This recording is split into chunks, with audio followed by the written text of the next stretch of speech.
Number 5. The ambiens. Entering into manhood in this primitive tribe is very torturous. At 7 years old, boys are quarantined from their female counterparts and are forced to live with adult males in the tribe for at least 10 years. During these 10 years, these boys are tortured, their skins are sliced and pierced, and this process is deemed as one to remove any form of contamination brought upon them by women. Also, they are forced to consume large amounts of sugarcane, which is a gastric irritant that can cause profuse bleeding of the nose and uncontrollable vomiting. To put the icing on the cake, these young boys are forced against their own free will to ingest the semen of their elders, which is thought to have essential vitamins and minerals, ideal for strength and growth.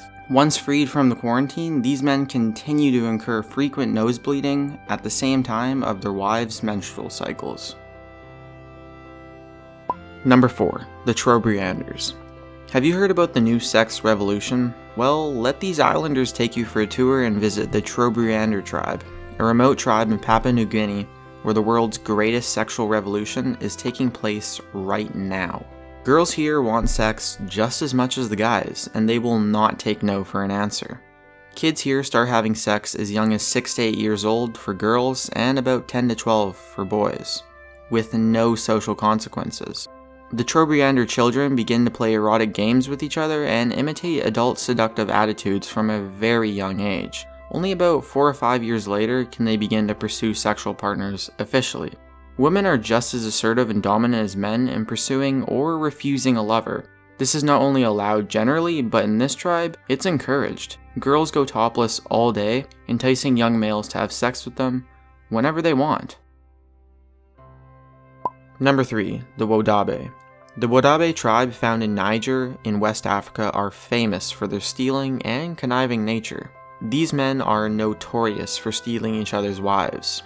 Each Wodaabe's first marriage is planned and executed by their parents, who are responsible for everything. Each year at the Garawal festival, Wodaabe men, who would wear a kaleidoscopic combination of makeup and costumes, dance and gyrate to the beat of the drums, trying to impress women, hoping to steal a new wife. This polygamous nature of the Wodaabe men is innate. These men believe they possess an irresistible and attractive power called togu. By performing and targeting this togu at any woman, a Wodaabe man believes he is able to make even a married woman fall in love with him. Then, once in his trance, she will leave her husband and elope with him. Number 2. Modern Iranian culture.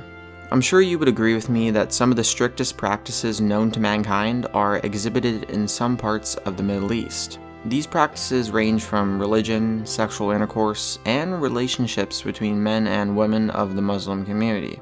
According to their customs, Muslim couples are only allowed to have sex in the missionary position.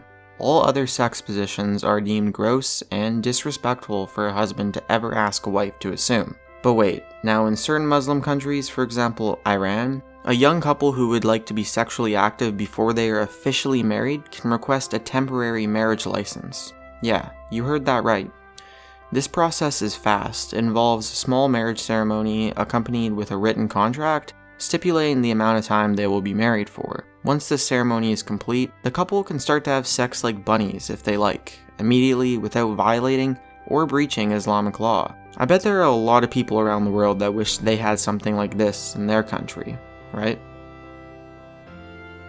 Number 1. So-do.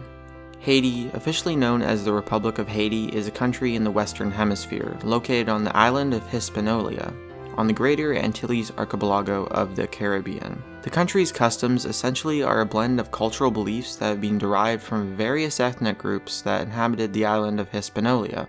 Haiti's culture is greatly reflected in its paintings, music, literature, and, of course, voodoo. During the month of July each year, if you should visit the waterfalls of So-do in Haiti, you may witness a ribald and indecent ritual as voodoo specialists from all over the country make this journey to become one with the goddess of love. You might ask yourself, how bad can this be? Well, imagine seeing a bunch of naked girls swimming around in mud, mixed with blood and sacrificed animals, and also chopped off heads add to the mix for extra flavor.